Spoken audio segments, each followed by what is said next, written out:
चिल्ला चिल्ला के सारे आदर्श, सारे आइडियल लोग तुमसे यही तो कहते हैं, सिर्फ अच्छा ही देखो, पूरी ताकत पढ़ाई पे लगाओ, पढ़ाई पे, और उसमें सबसे बड़ी भूमिका नारी शक्ति की होती है।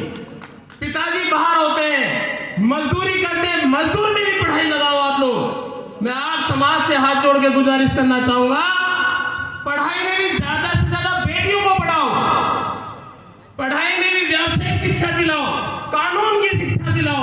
आप वकील बनाने की सोचो अपने बच्चों को, अपनी बेटियों को, आप अपने बच्चों को डॉक्टर बनाने की सोचो। यदि इसमें भी नहीं बन सके तो आप अपने नेता बनाओ। मैं बुजुर्ग लोगों से फिर दोबारा गुजारिश करूंगा, मैं बहुत दर्द लेके 5 मिनट आपको देना चाहता हूं, प्लीज। अरे भाई, पढ़ाई में यदि नौकरी नहीं लगती है ना, तो व्यवसाय की तरफ आओ, व्यवसाय की तरफ। ये मूलभूत बातें हैं। किसी न किसी प्रकार का हमें धंधा करना चाहिए, हमें व्यवसाय करने चाहिए, ताकि हम आर्थिक रूप से मजबूत बन सके। आर्थिक रूप से मजबूत बनोगे, तुम बहुत सारी ऊर्जा का सदुपयोग करके आगे आ सकते हो। यदि व्यवसाय भी आप लोगों से नहीं होता, तो आप नेतागिरी में आइए, आप राजनीति में आइए। यदि राजनेता नहीं बन सकते तो राजनीति में हावी रहिए। कम से कम जहां पर नीति निर्धारण होता है, जहां पर हम सब के लिए नीतियां बनाई जाती है, रूल्स बनाए जाते हैं, रूल्स में संशोधन किए जाते हैं, कम से कम उसमें हावी रहिए। आप राजनेताओं के साथ रहिए। ऐसा नहीं है कि राजनेता बन के तुम कुछ कर सकते हो, राजनेताओं के साथ रह के तुम बहुत कुछ कर सकते हो। इसलिए मैं पूरे समाज से, पूरी माता बहनों से ये कहना चाहता हूं कि सबसे पहले पढ़ाई करो, अच्छी पढ़ाई करो, बिजनेस करो। यदि बिजनेस भी नहीं होता, नौकरी भी नहीं लगती ना, तो पढ़ाई बेकार नहीं जाती।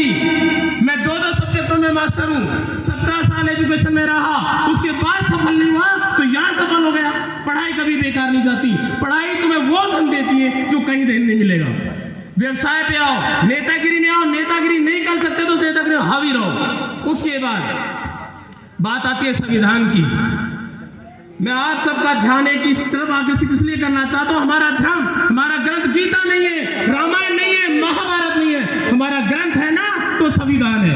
आपके घरों में एक एक घर में संविधान आ जाना चाहिए, तो हम समझ लें हम बाबा साहब का प्रोग्राम कर रहे हैं। अन्यथा कितना भी माथा पच्ची कर लीजिए, जब तक हम संविधान को नहीं पढ़ेंगे, संविधान को नहीं समझेंगे, संविधान को नहीं जानेंगे, हमारा समाज परिवर्तन नहीं कर सकता।